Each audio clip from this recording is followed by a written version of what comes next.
백골병단 서울사령관 중대전술기지 사병류여 최명신 장군. 안녕하세요.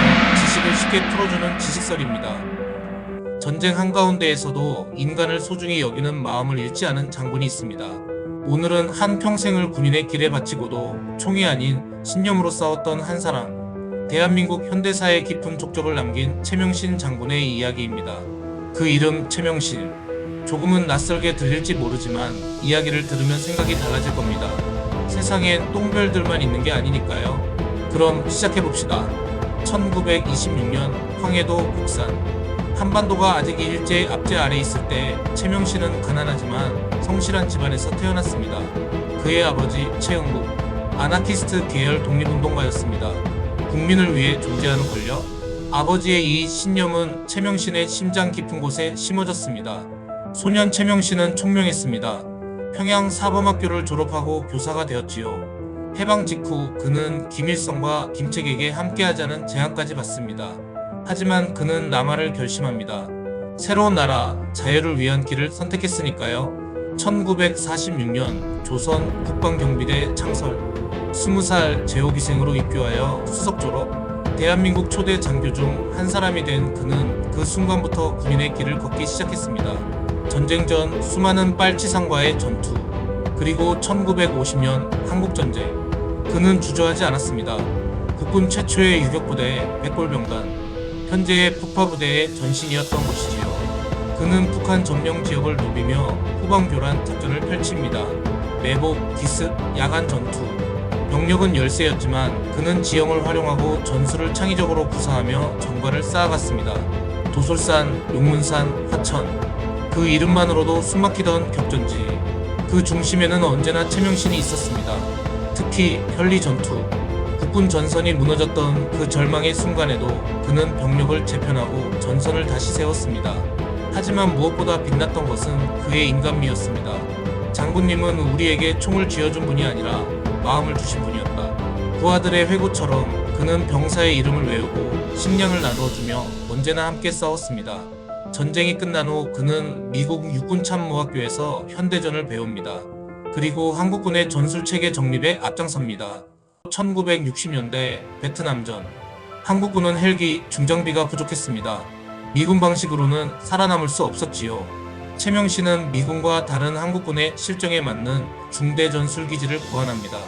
반경 150에서 300m 원형 구조, 중앙에 관망대와 헬기장, 철조망, 산병호 공용화기 진지를 교통으로 연결, 베트콩의 기습을 막을 수 있는 최적의 구조였습니다. 이는 두코 전투에서 실효성이 입증되었습니다. 또한 한 개 중대가 연대 병력을 막아낸 전설의 짜빈동 전투에서 빛을 발합니다. 이 엄청난 승리 뒤에는 중대전술기지 체계가 있었습니다. 물론 이 기지가 파괴되지 않고 적에게 넘어가면 위험이 되는 사례도 있었습니다.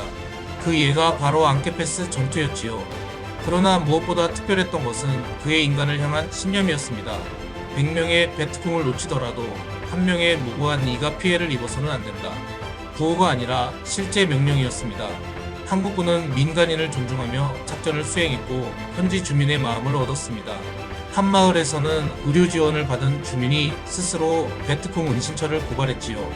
미군은 트럭에서 곡식 자루를 땅바닥에 버리듯 던져주고 떠났지만 한국군은 가가오 찾아가 직접 물어보고 도왔습니다. 논에 물을 대고 모내기를 거들며 정글 속의 믿음이라는 씨앗을 심었습니다. 같은 유교 문화권으로서 우리 한국에 정을 나눠줬었던 것이지요. 그때 한국군은 무기 문제에 매우 큰 어려움이 있었습니다. 미군과의 회의에서 미군은 한국군에게 2차 대전 때 쓰던 무기를 지원하고 전투 식량과 군수 지원은 전부 미국 것을 주겠다고 했습니다. 이에 한국군은 말도 안 된다. 무기는 당신네 지금 쓰는 걸 주고 먹는 거라. 군수 지원은 우리 걸 써야 한다. 우리가 스테이크 썰고 다닐 상황은 아니지 않나? 정글 속을 헤치고 다닐, 전투병 등에 갈비짝을 쥐고 다니란 말인가? 미군은 2차 대전 때 쓰던 무기만을 주려 했습니다. 전투 식량은 스테이크와 갈비, 정글 전투에 어울리지 않는 것들이었죠. 최명신 장군은 이렇게 일갈합니다. 내가 6.25 때 북한군한테 붙잡힐 뻔한 적이 여러 번 있었는데 그때마다 자동 사격이 되는 카빈 소총 덕분에 살았다. 정글에서 전투가 벌어지면 대부분 근접전일 텐데 M1같이 크고 자동 사격도 안 되는 총을 어디다 쓰냐. 그는 전 세계의 당시 최신 실전 자료를 들이밀며 끈질기게 설득했고 결국 한국군은 M16 소총을 지급받습니다. 그 결과 한국군의 전투력은 비약적으로 향상됩니다. 식량 문제도 있었습니다. 한국산 김치 통조림. 한국의 통조림 제조 기술 부족으로 K레이션의 김치 통조림은 늘 녹슬고 맛이 없었습니다. 한국에서 만든 통조림이 녹도 있고 맛이 없는 것 다 안다. 하지만 일본산을 선택하면 우리가 피 흘려본 돈이 일본으로 갈 뿐이다. 비록 녹물 섞인 김치이지만 그래도 고향의 부모님들이 만든 한국산 김치를 먹어야 하지 않겠냐? 병사들은 그 말을 듣고 조용히 숟가락을 들었습니다. 그것은 단순한 식사가 아니라 자존심이었습니다. 5.16 군사 쿠데타 때 그는 오사단장이었습니다. 쿠데타에 협조했다는 오명도 있었지만 이후 유신체제에 적극 가담하지 않았습니다. 군인은 국민을 지키는 존재이지 권력을 가져서는 안 된다. 그는 끝까지 정권 핵심부에 발을 들이지 않았습니다. 혁명 세력 중 유일하게 정치에 참여하지 않은 사람이었지요. 그의 인간적인 면모는 마지막 순간까지 이어졌습니다. 사망 후 국립현충원 장군 묘역에 안장하자는 제안이 있었지만 그는 생전에 나는 병사들과 함께 있고 싶다. 나를 파월 장병이 묻혀있는 묘역에 묻어달라는 유언을 남겼습니다. 그리고 그 유언은 지켜졌습니다. 월남전 사병 묘역 앞줄에 특별한 공간을 마련하여 묻혔습니다. 그의 리더십과 철학은 지금도 수많은 장교와 병사들에게 회자됩니다. 병사들이 전장에서도 따르던 이유는 단 하나, 그가 먼저 병사의 편에 서 있었기 때문입니다. 장군으로서 강인함을 지녔으면서도 언제나 병사의 눈높이에서 생각하고 말하던 사람. 최명신 장군은 그렇게 우리 곁에 있었습니다. 덕장, 지장, 용장 모든 면을 갖추고 있었던 장군이었습니다. 물론 오늘은 그의 많은 업적 중에서 일부만을 다루었습니다. 또한 그에게도 과오와 논란은 있었습니다. 그도 인간이기에 완벽할 수 없으니까요.